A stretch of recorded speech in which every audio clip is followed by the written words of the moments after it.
चलिए आज चैप्टर 2 का रिवीजन में करा देती हूँ आपको, ठीक है। केमिस्ट्री में चैप्टर 2 का रिवीजन करा देते हैं।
अच्छा, आप लोगों को स्क्रीन नहीं दिख रही होगी ना?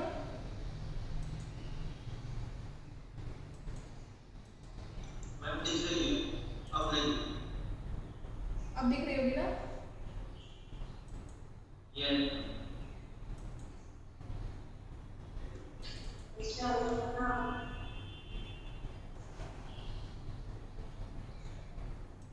चलिए acid base and salt revise करा दे रहे हैं, और एसिड बेस एंड सॉल्ट में जिसको भी कोई इशू होगा, प्रॉब्लम होगा, वो मुझसे पूछ सकता है, ठीक है।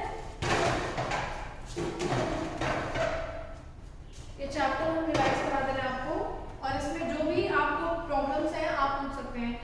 एसिड बेस एंड सॉल्ट में बेटा मैं आपको बता भी दूंगी जो मेन क्वेश्चंस हैं वो कहाँ से पूछे जाते हैं। तो आप जब अपना रिवीजन करने लगेंगे तो उस टॉपिक पे ही बहुत ध्यान से पढ़िएगा, तो आपको समझ में आ जाएगा, ठीक है। जो पर्टिकुलर टॉपिक्स हैं उस पे ही आप पढ़ेंगे तो आपको समझ में आ जाएगा। देखो सबसे पहला जो क्वेश्चन पूछा जाता है आपसे वो यहाँ से पूछा जाता है।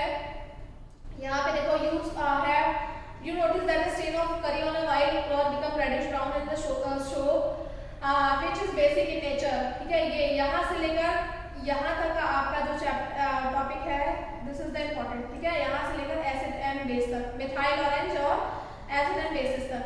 ये देखो इसमें क्या है, you can use the synthetic indicator such as methyl orange and phenolphthalein to test the acid and base. ये सबसे इंपॉर्टेंट होता है।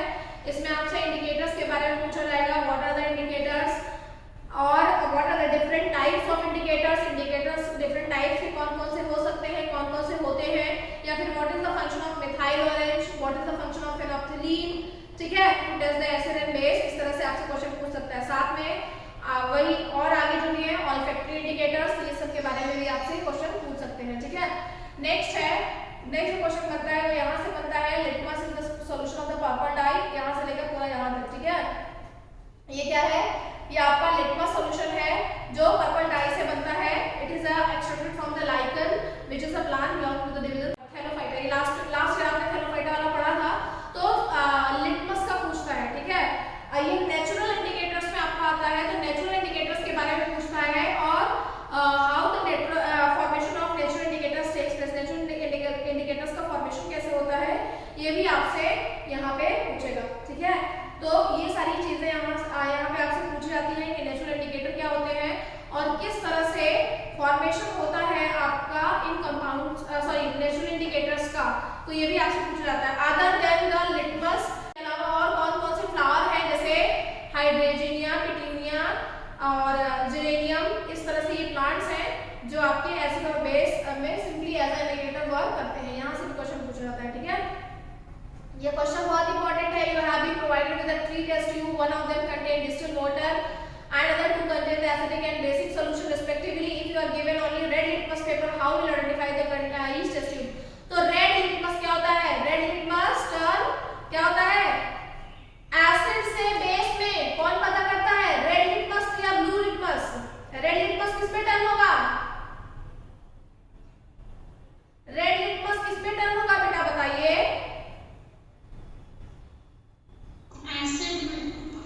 एसिड में टर्न हो जाएगा, किसमें, ब्लू में, ठीक है।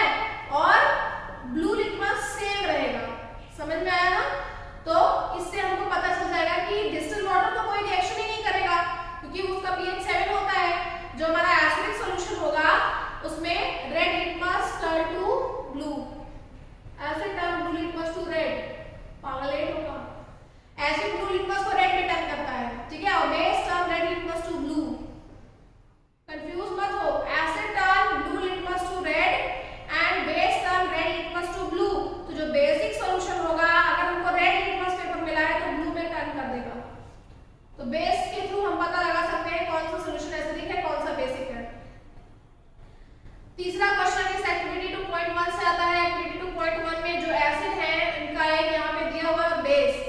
इनको आप पता करके बताएंगे कि कौन सा एसिड है और कौन सा बेस है। तो यहाँ तक जो दिया हुआ है क्वेश्चन में NH4OH तक, यहाँ तक आपका इंपॉर्टेंट है। यहाँ से आपसे पूछा जाता है कि अगर आप रेड लिटमस और blue litmus paper in solutions में डालेंगे तो क्या रिजल्ट आपको देखने को मिलेगा, ये क्वेश्चन पूछा जाता है, ठीक है। तो इसके लिए भी आप प्रिपेयर रहिएगा। इसके बाद टेबल नंबर 2.1, ठीक है, यही सेम जो क्वेश्चन है ये टेबल नंबर 2.1 में आपको लिखने को मिलेगा। Red litmus, blue litmus, phenolphthalein और मिथाइल ऑरेंज में ये सारे जो इंडिकेट, ये सब एसिड और बेस है, ये इन सब में क्या इफेक्ट दिखाएंगे। जैसे आपने यहाँ पे आप HCl लिखो, रेड लिटमस में क्या दिखाएगा, ब्लू लिटमस में, फिनोल्फथालीन में और मिथाइल ऑरेंज में, ये भी क्वेश्चन पूछा जाता है, ठीक है। इसके बाद ऑल्फैक्टरी इंडिकेटर्स भी पूछे जाते हैं। What are the olfactory indicators? Olfactory indicators क्या होते हैं? तो ऑल्फैक्टरी इंडिकेटर्स ऐसे इंडिकेटर्स होते हैं जिसके थ्रू हम पता लगा सकते हैं एसिड और बेस में, आइदर दे आर एसिड और दे आर बेस। हम पता कर सकते हैं कैसे? एसिड में ऑल्फैक्टरी इंडिकेटर्स एसिड के स्मेल को चेंज कर देते हैं, समझ में आया? एसिड के स्मेल को चेंज कर देंगे। जैसे हमने प्याज लिया, अनियन लिया, अनियन को हमने क्या कर दिया, onion is also an olfactory indicators. Onion या फिर वेनिला एसेंस दोनों का यहाँ पे यूज करते हैं।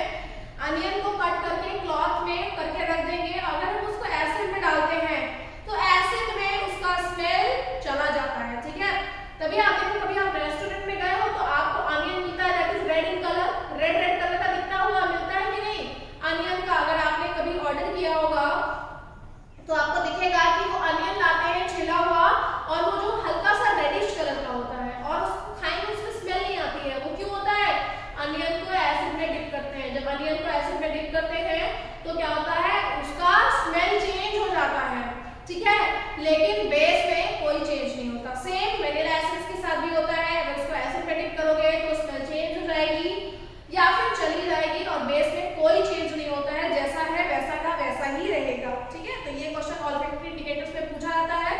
तो ऑल्फैक्टरी इंडिकेटर्स लिखेंगे आप, क्या होता है, साथ में अगर आप एग्जांपल दे रहे हैं तो एग्जांपल में भी बेटा आप क्या लिखेंगे कि onion is an example of olfactory indicators, और या फिर ये भी बता सकते हैं कि साथ में olfactory indicators changes the odour in acid but in base they remains as a same. Basis पे वो सेम रहते हैं पर एसिड में वो अपने ऑर्डर को चेंज कर देते हैं, ठीक है, ये लिख सकते हैं आप। इसके बाद क्या है, वही वेनिला एसेंस वाला है। How do an acid and base react with each other?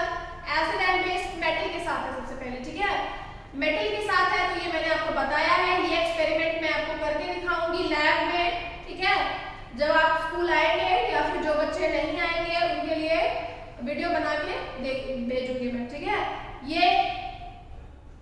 ये जो पर्टिकुलर रिएक्शन है, ये एक्टिविटी है, यही सेम एक्टिविटी ही एक्सपेरिमेंट बन के आपके उसमें बुक में आ गई है, ठीक है।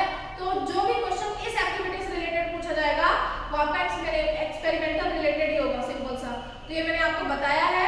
ये देखो, जब कोई एसिड किसी मेटल के साथ रिएक्शन करता है तो मेटल का salt plus hydrogen gas release होता है। कोई भी एसिड, कोई भी मेटल ले लो, इसमें जिंक और हाइड्रोजन गैस लिया है इन्होंने, फॉर्मूले में बनेगा ZnCl2 plus HCl, sorry ZnCl2 salt बनेगा प्लस H2 गैस रिलीज होगी। और इन्होंने सॉल्ट सॉल्यूशन में पास कराया है बेटा, पर आप जनरली क्या करते हो, जब सीधे सीधे पास करा दोगे तो भी आपका पॉप साउंड के साथ बंद होगा, ठीक है। आपको बस याद रखना है कि पॉप साउंड के साथ बंद होता है। हाइड्रोजन गैस की पहचान यही होती है कि वो पॉप साउंड के साथ बंद करेगा, ठीक है। जिसको भी नहीं याद हो रहा याद कर लो, हाइड्रोजन गैस की पहचान होती है वो पॉप साउंड के साथ बंद होता है, ठीक है। जिसको नहीं याद हो रहा वो याद कर ले। नेक्स्ट ये देखो, यही रिएक्शन लिखा है, एसिड हमारा मेटल के साथ रिएक्शन करेगा तो मेटल का सॉल्ट देगा प्लस हाइड्रोजन गैस, ठीक। नेक्स्ट ये रिएक्शन दिया हुआ है NaOH प्लस Zn। ये एसिड जब आपका बेस मेटल के साथ रिएक्शन करेगा तो भी वही रिएक्शन होगा। अगर हम यहाँ पे एसिड की जगह बेस लिख देते हैं तो भी रिएक्शन यही होगा, salt plus hydrogen gas, but base में क्या बनेगा आपका कॉम्प्लेक्स सॉल्ट बनेगा। और बेस का ये एग्जांपल जो है वो इस बार एग्जाम में पूछा गया था, तो बेस वाला जो ये एग्जांपल है ये आप याद रख लीजिएगा, ठीक है। बेस का जो ये एग्जांपल है, दिस इज द इम्पोर्टेंट, ये आप याद रख लीजिएगा। ये सभी मेटल्स के साथ होता है। और एग्जाम में अगर कुछ भी नहीं याद हो रहा है तो सोडियम सिलिकेट का एग्जांपल लिख दीजिएगा, that is the Na2ZnO2 sodium silicate,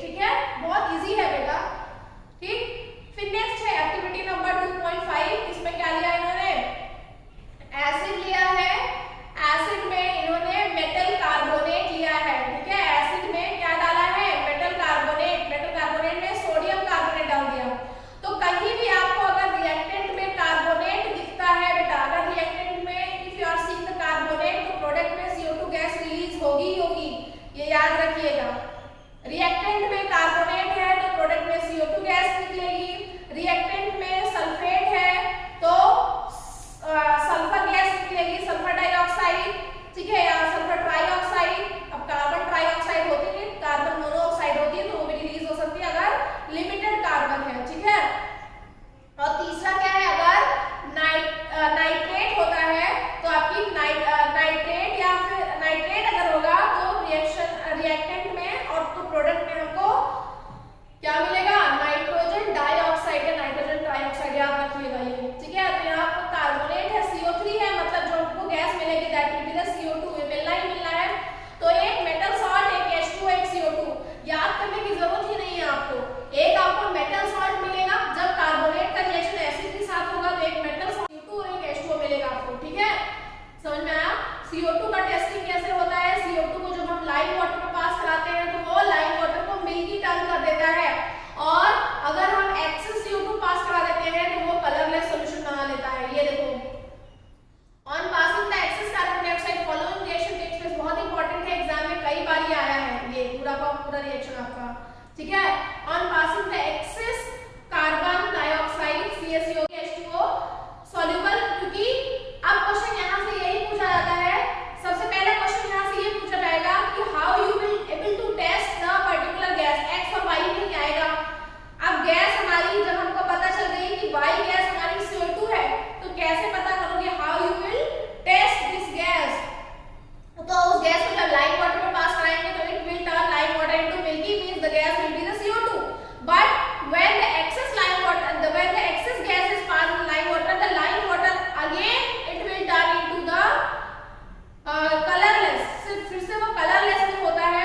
फिर क्वेश्चन यहाँ से ये पूछा जाता है कि why this occurred, या फिर जब excess CO2 पास किया जाता है तो लाइम वाटर को वो फिर से जो मिल्की सॉल्यूशन था उसको कलरलेस क्यों बनाएगा, क्योंकि पहले के केस में वो कैल्शियम कार्बोनेट बना रहा था। देखो, पहला लाइम वाटर में जब CO2 पास किया गया था तो क्या बनाया था इसने, कैल्शियम कार्बोनेट बनाया था, और व्हाइट PPT बन जाता है। कैल्शियम कार्बोनेट बनने की वजह से व्हाइट PPT जो बनता है, जिसकी वजह से मिल्की कलर हो जाता है। पर अगर हम ज्यादा CO2 पास करा देंगे तो कैल्शियम हाइड्रोजन कार्बोनेट बना लेगा। यहाँ पे देखो दूसरे रिएक्शन में इसने बेटा कैल्शियम हाइड्रोजन कार्बोनेट बना लिया है। इसका मतलब क्या हुआ, ये जो लाइम वाटर था हमारा ये फिर से कलरलेस हो जाएगा, क्योंकि कैल्शियम हाइड्रोजन कार्बोनेट वाटर में सोल्यूबल है। तो ये क्वेश्चन यहाँ से पूछा जाता है आपसे, ठीक है। स्टैंडर्ड रिएक्शन दिया हुआ है, metal carbonate plus metal hydrogen carbonate, acid plus salt solution, ठीक है। How do acid and basis react with each other, बहुत सिंपल है। इस रिएक्शन को न्यूट्रलाइजेशन रिएक्शन कहते हैं। जब एसिड और बेस एक दूसरे के साथ रिएक्शन करते हैं, the reaction is called the neutralisation reaction, उस रिएक्शन को न्यूट्रलाइजेशन रिएक्शन कहते हैं। उसमें क्या होता है, एसिड और बेस मिक्स होते हैं और सॉल्ट और वाटर का फॉर्मेशन करते हैं, ठीक है। ये हो गया आपका, ये देखो reaction of metallic oxide with acid, ये भी मैंने बताया है। इसमें मैं आपको एक चीज और बता दूं, मेटलिक ऑक्साइड विद एसिड में ये मैंने आपको पहले भी बताया था कि जब भी कोई मेटल का ऑक्साइड एसिड के साथ रिएक्शन करेगा, ठीक है, मैं यहाँ बता दे रही हूँ आपको, जब कोई मेटल ऑक्साइड, ठीक है, MO मेटल ऑक्साइड किसी भी एसिड के साथ रिएक्शन करेगा तो भी क्या देगा, सॉल्ट और वाटर देगा, ठीक है, सॉल्ट और वाटर देगा। इन सिमिलर केस जब कोई बेस जो है वो एसिड के साथ रिएक्शन करता है और क्या देता है, सॉल्ट प्लस वाटर देता है, तो इसका मतलब है मेटल ऑक्साइड हमारा बेसिक नेचर का होगा। तो मेटल ऑक्साइड एसिड, सॉल्ट और वाटर देगा, मतलब ये जो मेटल ऑक्साइड है that this is the basic in nature, ये बेसिक इन नेचर होगा, ठीक है, इसका नेचर बेसिक होगा, ठीक। जितने भी मेटल ऑक्साइड होंगे, अब ये आपका किसमें वर्क करेगा, पीरियोडिक क्लासिफिकेशन में। उन्होंने क्या दे दिया, उन्होंने दे दिया Na2O, ठीक है, K2O, ठीक, CaO, MgO। अब इसको कन्वर्ट, इसको आपको पर्टिकुलर इसका ऑर्डर बताना है, increasing order of their basic and acidic character, increasing order of. अब यहाँ पे आकर हमने CO2 लिख दिया, ठीक है, और NO2 लिख दिया, तो एसिडिक और बेसिक कैरेक्टर में कौन ज्यादा बेसिक है, कौन कम बेसिक है, ठीक है, कौन एसिडिक है, इसमें increasing order of their basic character में अगर हमको लिखना हो, मान लो क्वेश्चन आया कि write down the increasing order of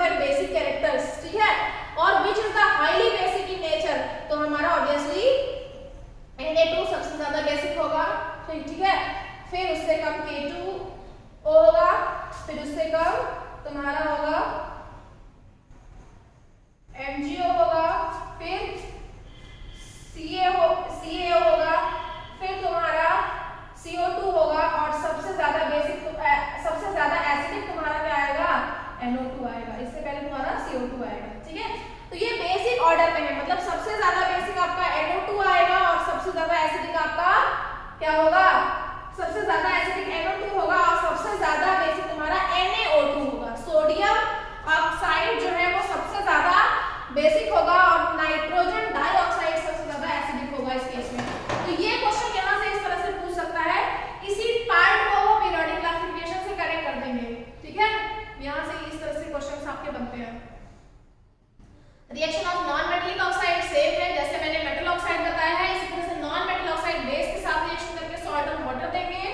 इसीलिए यहाँ पे देखो लिखा हुआ है non metal oxide are basic in acidic in nature. Non metal oxide आपके किस नेचर के होते हैं, एसिडिक नेचर के होते हैं, देखिए यहाँ पे लिखा हुआ है, ठीक है। Why should the curd and source substance not be kept in a brass and copper vessels? Source substance brass और कॉपर वेसल्स में क्यों नहीं रखे जाते हैं, क्योंकि ब्रास और कॉपर क्या है, दीज आर द मेटल्स, वो मेटल्स हैं। और सोर्स सब्सटेंस और कर्ड जो है होता है उसमें क्या होता है, एसिडिक सब्सटेंस होते हैं और एसिड जब मेटल के साथ रिएक्शन करेगा तो क्या देगा, सॉल्ट प्लस हाइड्रोजन गैस देगा और हाइड्रोजन गैस उस पर्टिकुलर सब्सटेंस को और कर्ड को क्या कर देगा, खराब कर देगा। इसीलिए हम उसको कॉपर और ब्रास के वेसल्स में नहीं रखते हैं। जिसको इंग्लिश में आंसर नहीं समझ में आ रहा है वो हिंदी में समझ ले और इंग्लिश में कन्वर्ट कर देना बेटा, ठीक है। Why should the curd and source substance not be kept in the copper and brass vessel? क्यों नहीं हम ब्रास और कॉपर वेसल में रख सकते हैं, तो ध्यान से सुन लीजिए, क्योंकि ब्रास और कॉपर मेटल है, ठीक है, और कर्ड और जो सोर्स सब्सटेंस है उसमें एसिड होता है, ठीक है। ये भी मैं बता दे रही हूँ क्योंकि बहुत सारे ऐसे बच्चे जो लटकने वाले हैं इस साल, तो प्लीज सुन लो। अगर थोड़ा बहुत भी अगर आप वहां पे लिख दोगे तो एग्जामिनर आपका नंबर दे देगा बेटा, ठीक है। कॉपी कोई ब्लैंक छोड़ के नहीं आएगा किसी भी कीमत पे, कॉपी कोई भी ब्लैंक नहीं छोड़ेगा, कोई भी आंसर जो भी आता है आप लिख दीजिए उससे रिलेटेड, लेकिन ब्लैंक नहीं छोड़नी है। देखो ये हमारा मेटल है, ठीक है, और ये हमारे क्या है, एसिड है। तो सोर्स सब्सटेंस और कर्ड हमारा एसिड है, ब्रास और कॉपर हमारा मेटल है। जब ये दोनों रिएक्शन करेंगे तो हाइड्रोजन गैस रिलीज करेंगे और हाइड्रोजन गैस इस सब्सटेंस को मतलब कर्ड और सोर्स सब्सटेंस को खराब कर देगी। इसीलिए हम कर्ड और सोर्स सब्सटेंस को ब्रास और कॉपर वेसल्स में नहीं रखते हैं, ठीक है। Which gas is usually liberated when acid react with a metal? जब एसिड मेटल के साथ रिएक्शन करेगा तो हाइड्रोजन गैस रिलीज होगी, ये मैंने आपको बताया है। Illustrate with an example how you test the presence of a gas. एक एग्जांपल के साथ बताना है। एग्जांपल मैंने आपको बहुत सारे बताए हैं, आपको कुछ नहीं याद हो रहा तो आप Na वाला एग्जांपल याद रखिए। सोडियम जब तुम्हारा किसके साथ रिएक्शन करेगा, एसिड के साथ रिएक्शन करेगा तो NaCl देगा आपको और H2 गैस रिलीज होगी। याद रखिएगा NaCl कॉमन सॉल्ट खाते हो आप, H2 गैस Na और HCl, NaHCl के साथ रिएक्शन करेगा, NaCl और H2 गैस रिलीज होगी, ठीक है। एग्जांपल हो गया। और टेस्ट कैसे करोगे, जब हम इस H2 गैस को एक कैंडल के ऊपर पास कराएंगे, यहाँ पे जब हम कैंडल के ऊपर पास कराएंगे तो candle will burn with the pop sound, ये पॉप साउंड के साथ बर्न होगी, तो उसका मतलब प्रेजेंस इज जो गैस है that is the H2 gas. Next question देखिए, metal compound A react with the dilute hydrochloric acid. देखो ऐसा बड़ा क्वेश्चन दिखे ना तो कभी भी कंफ्यूज मत हुआ करो। और पहली बात, चाहे वो साइंस हो, चाहे वो फिजिक्स हो, चाहे वो केमिस्ट्री हो या फिर मैथ्स हो, क्वेश्चन पे बेटा अपना पेशेंस रखना चाहिए। आप पेशेंस रखोगे तो आप क्वेश्चन को सॉल्व कर लोगे। बड़ा सा क्वेश्चन देख के डरना नहीं है, ठीक है, क्योंकि जब बड़ा क्वेश्चन आएगा तो उसका एक एक पार्ट हम सॉल्व करते हैं, ठीक है। पार्ट में देखो, metal compound A react with dilute hydrochloric acid, मतलब कोई मेटल A है जो HCl के साथ रिएक्शन कर रहा है, ठीक है।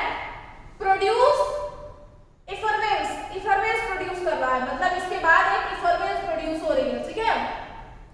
The gas evolve extinguish a burning candle, एक ऐसी गैस इवॉल्व हो रही है जो बर्निंग कैंडल को एक्सटिंग्विश मतलब बुझा सकती है, एक्सटिंग्विश मतलब बुझाना होता है। अब एक गैस रिलीज हो रही है जो बर्निंग कैंडल को बुझा सकती है, तो बुझाने में कौन सी गैस वर्क करती है, CO2 गैस वर्क करती है, मतलब जो गैस इवॉल्व होगी वो CO2 हो जाएगी हमारी, ठीक है। Right a balance chemical equation for the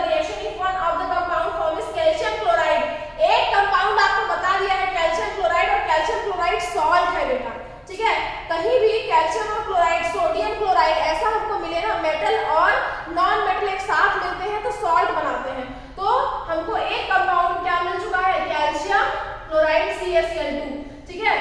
तो और हमारा दूसरा कंपाउंड क्या होगा यहाँ पे H2 हमको पता चल गया। अब हमको यहाँ पे जो यहाँ पे मेटल कंपाउंड A है वो हमको पता चल गया, that is the calcium carbonate ने HCl के साथ रिएक्शन किया होगा। कैल्शियम कार्बोनेट हमने क्यों लिखा, क्योंकि एक कंपाउंड हमारा कैल्शियम बना था, इसीलिए कैल्शियम कार्बोनेट हो गया हमारा और कैल्शियम हो गया हमारा। एक कंपाउंड हमारा यहाँ पे कैल्शियम क्लोराइड बना था ना, तो इसलिए हमारा कंपाउंड कैल्शियम हो गया।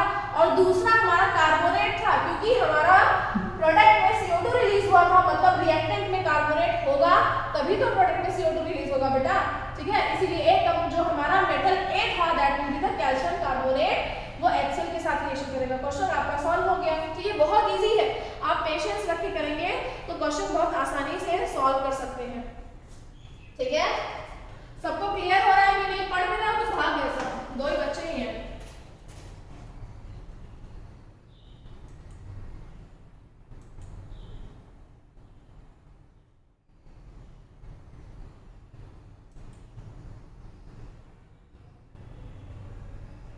समझ में आ रहा है सबको?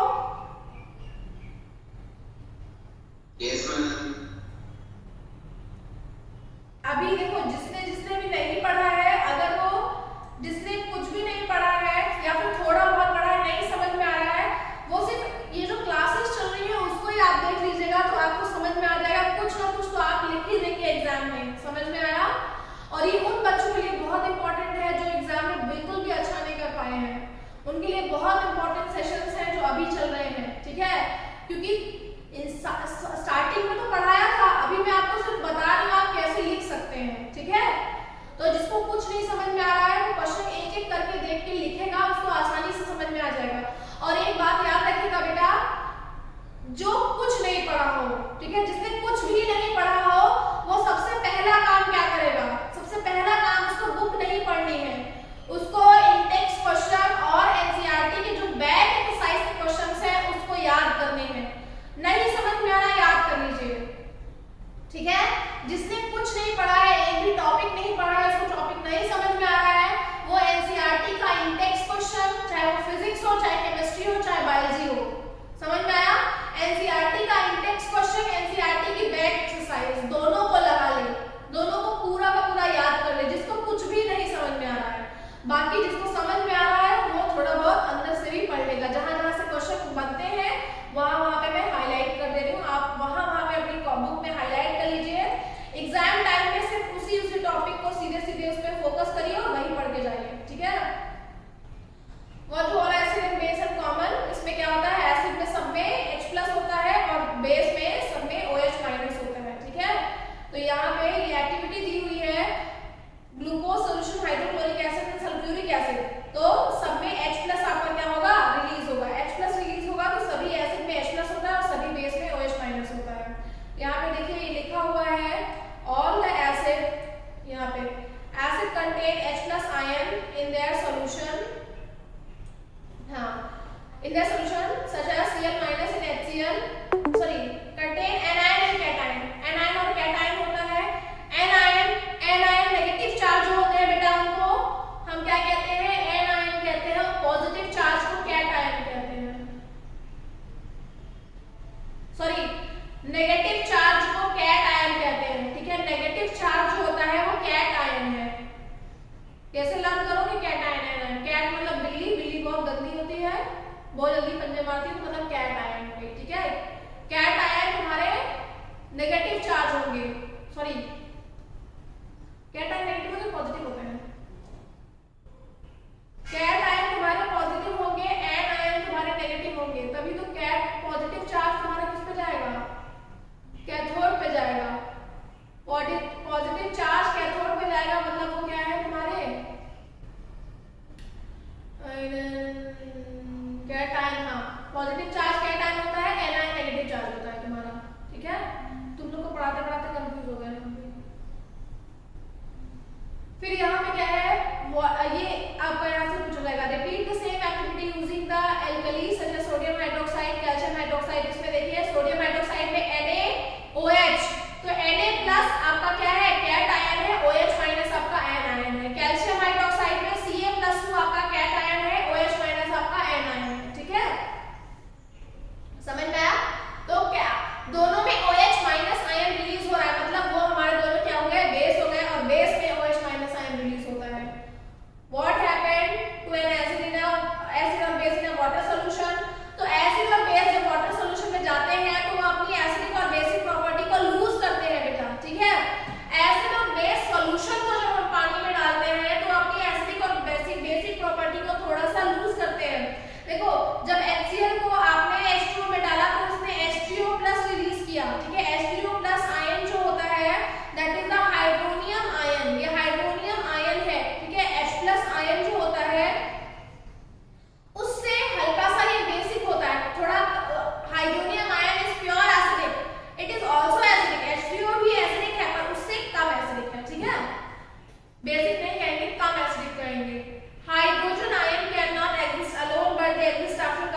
डालेंगे तो हाइड्रोक्साइड आयन, ठीक है, OH माइनस हाइड्रोक्साइड होता है। एसिड को पानी में डालेंगे तो हाइड्रोनियम आयन, बेस को पानी में डालेंगे तो हाइड्रोक्साइड आयन। याद रहेगा कि नहीं याद रहेगा? रिएक्शन नहीं याद रहे लेकिन लिख देना, जिसको कुछ नहीं याद हो रहा है उसको अगर रिएक्शन नहीं याद हो रहा है तो लिख देगा। एसिड को पानी में डालेंगे, अब पानी में डालना मत, ये मत लिख देना कि पानी में डालेंगे, लिख देना H2O में, ठीक है। जब हम एसिड को H2O में डालेंगे तो hydronium ion that is H3O+ और बेस को पानी में डालेंगे तो OH minus that is hydroxide ion release होता है। एक ये बहुत इंपॉर्टेंट है, all the bases do not dissolve in water and alkali is the base that dissolve in water. तो मतलब क्या हुआ, all the alkalis are bases but all the bases are not alkali. सभी बेस एल्कली नहीं होते हैं लेकिन सभी एल्कली बेस होते हैं, ठीक है। अब एल्कली कौन से होते हैं? ऐसे बेस जो वाटर में डिसॉल्व हो जाते हैं उनको हम एल्कली कहते हैं, ठीक है। ऐसे base, the base which are dissolve in water are called the alkali. Alkali की डेफिनेशन अगर पूछी जाएगी तो याद रखना, ऐसे बेस जो पानी में घुल जाते हैं, डिसॉल्व हो जाते हैं, उनको हम एल्कली कहते हैं। और सभी एल्कली हमारे बेस होते हैं पर सभी बेस एल्कली नहीं होते हैं, ठीक है। आज के लिए इतना ही, थैंक यू क्लास। अब जो नहीं समझ में आ रहा है पूछ लेना मुझसे।